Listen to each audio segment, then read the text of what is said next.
Hello दोस्तों, राधे राधे, जय श्री राम। मैं हूँ रेखा पनरिया और RS पनरिया 12 में आप सभी लोगों का तहे दिल से स्वागत करती हूँ। तो दोस्तों, आप सब लोग कैसे हैं? आई होप आप लोग बहुत अच्छे होंगे, स्वस्थ होंगे, मस्त होंगे और गंगा मैया की कृपा से आगे बढ़ रहे होंगे। तो दोस्तों, आज का हमारा टॉपिक है गंगा दशहरा 2025। इसका महासंयोग कब बन रहा है, गंगा दशहरा की तिथि और शुभ मुहूर्त क्या है, 4 या 5 जून को वह कौन से 3 कार्य है जो हम लोगों को करने चाहिए, इन सभी चीजों के बारे में हम विस्तार से चर्चा करेंगे और जानेंगे। तो चलिए आगे बढ़ते हैं और शुरू करते हैं। अगर आपको वीडियो पसंद आता है तो वीडियो को लाइक एवं चैनल को सब्सक्राइब जरूर कीजिएगा। तो चलिए दोस्तों, शुरू करते हैं और सभी बातें समझ लेते हैं। हिंदू धर्म में गंगा दशहरा एक अत्यंत पावन और पुण्यदायी पर्व माना जाता है। यह पर्व मां गंगा की पृथ्वी पर अवतरण की स्मृति में मनाया जाता है। गंगा दशहरा हर साल ज्येष्ठ शुक्ल दशमी तिथि को मनाया जाता है और 2025 में यह शुभ अवसर 4 जून या 5 जून को पड़ सकता है। तिथि की पुष्टि पंचांग के अनुसार करनी चाहिए। इस दिन मां गंगा की उपासना और स्नान दान का विशेष महत्व है। विशेष बात यह है कि 2025 में गंगा दशहरा के दिन महासंयोग बन रहा है, जिसमें स्नान, दान और जप से 10 गुना पुण्य प्राप्त होता है। तो चलिए दोस्तों, गंगा दशहरा की तिथि और शुभ मुहूर्त के बारे में जान लेते हैं। गंगा दशहरा दशमी तिथि का अंतः 6 जून रात 2:14 पर होगा। उदय तिथि के अनुसार इस बार गंगा दशहरा का पर्व 5 जून 2025 को मनाया जाएगा। गंगा दशहरा का क्या महत्व है, तो आइए इसके बारे में भी जानते हैं। गंगा दशहरा का अर्थ होता है 10 यानी 10 पापों का नाश करने वाली गंगा। यह पर्व मां गंगा के स्वर्ग से धरती पर अवतरण की कथा से जुड़ा हुआ है। कहा जाता है कि राजा भागीरथ की कठोर तपस्या के फलस्वरूप भगवान शिव ने गंगा को अपनी जटाओं में स्थान दिया और फिर गंगा का अवतरण हुआ। गंगा केवल जल की धारा नहीं है, बल्कि वह जीवन, शुद्धता और मोक्ष का प्रतीक मानी जाती है। गंगा दशहरा के दिन जो व्यक्ति गंगा में स्नान करता है, उसका शारीरिक, मानसिक और आत्मिक शुद्धिकरण होता है। यह दिन विशेष रूप से उन लोगों के लिए लाभकारी है जो अपने जीवन में शांति, समृद्धि और पापों से मुक्ति की कामना करते हैं। 2025 में गंगा दशहरा का महासंयोग। 2025 में गंगा दशहरा के दिन बुधवार पड़ रहा है और ग्रहों की स्थिति से यह दिन अत्यंत शुभ बन रहा है। इस दिन दशमी तिथि बुधवार, सिद्ध योग और श्रवण नक्षत्र जैसे संयोग एक साथ आ सकते हैं, जो इस पर्व को महासंयोग बनाते हैं। यदि यह सभी संयोग एक साथ पड़ते हैं तो यह अत्यंत दुर्लभ अवसर होता है।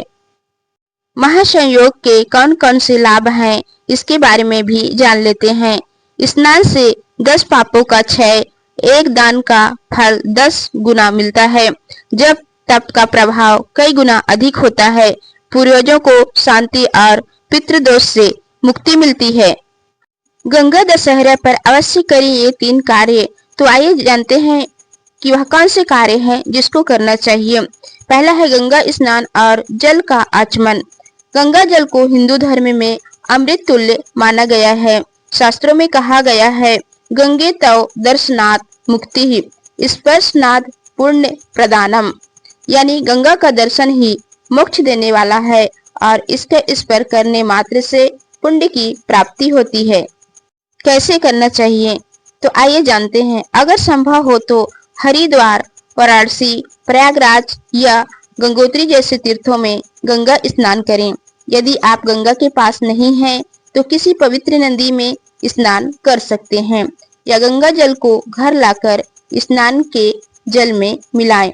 स्नान करते समय ओम नमः शिवाय या ओम गंगे नमः का जाप करें। इसके कौन कौन से लाभ हैं? पापों का क्षय होता है, मानसिक शांति मिलती है, शरीर की नकारात्मक ऊर्जा समाप्त होती है। दूसरा है दान और सेवा कार्य। दान को धर्म का सबसे बड़ा अंग माना गया है।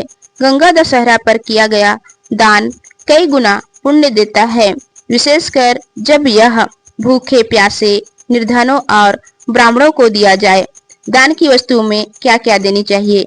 जल से भरे मिट्टी के घड़े, पंखे, वस्त्र, छाता, चप्पल, सत्तू, गुड़, खांड, दही, चावल, घी, गंगा जल, तांबे के पात्र आदि दिए जाने चाहिए। इसको किस प्रकार से करनी चाहिए? जरूरतमंदों को इन वस्तुओं का दान करें। मंदिरों में पूजा सामग्री का अन्नदान करें। कुआं, तालाबों या जलाशयों में जल भरवाएं। इसके कौन कौन से लाभ हैं?